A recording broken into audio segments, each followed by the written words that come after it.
Welcome to Switch TV's US Politics Breakdown. Here we try and explain to you how it all works and what it all means come November 8th.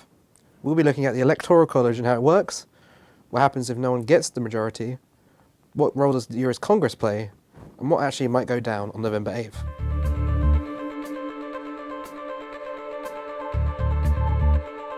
First up, the US Electoral College, and what this map actually means. The United States Electoral College is the body that elects the President of the United States every 4 years. So the citizens of the United States don't actually elect the President directly, and it's not a popular vote.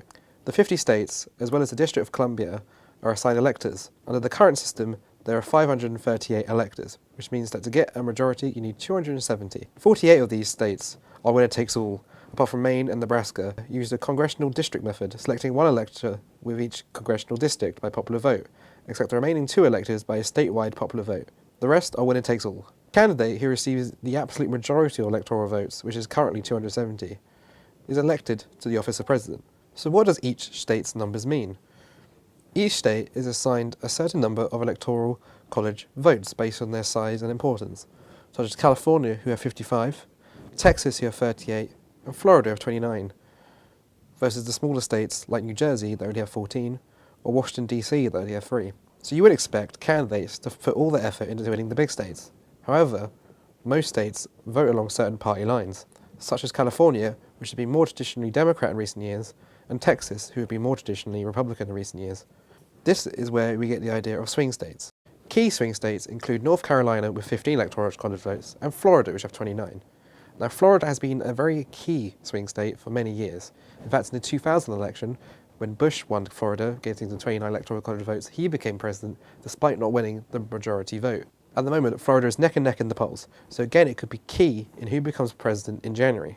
However, there's another state and another candidate who could prove influential in this election, and that is former Republican and CIA operative Evan McMullin, who's running in Utah. Utah only has 5 electoral college votes. However, his aim is that the race between Donald Trump and Hillary Clinton could be so close that if he wins that 5, neither of them can get the 270 required to win outright. So what happens if a candidate doesn't win all 270 electoral college votes? Hillary Clinton, Donald Trump, and Evan McMullin would all be put into a ballot that would be given to the House of Representatives, which then go to a vote in the House to decide who becomes the next president of the United States. What is the House of Representatives and Congress as a whole? Well, imagine it as the US version of our Parliament. The House of Representatives are made up of 435 congressmen, who are assigned to their state based on the state's population.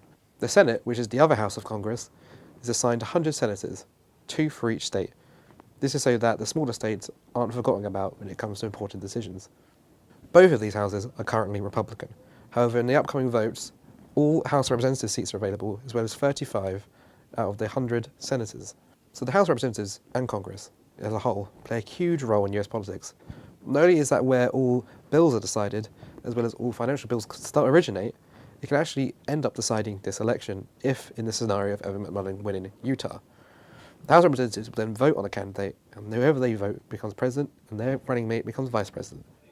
However, this scenario is highly unlikely, and the winner of this election will come down to who wins the key swing states, as well as who can motivate enough people to go out and actually vote for them. It is still massively a 2-horse race between Democrats and Republicans, and that doesn't change overnight. So our next president of the United States will either be Clinton or Trump.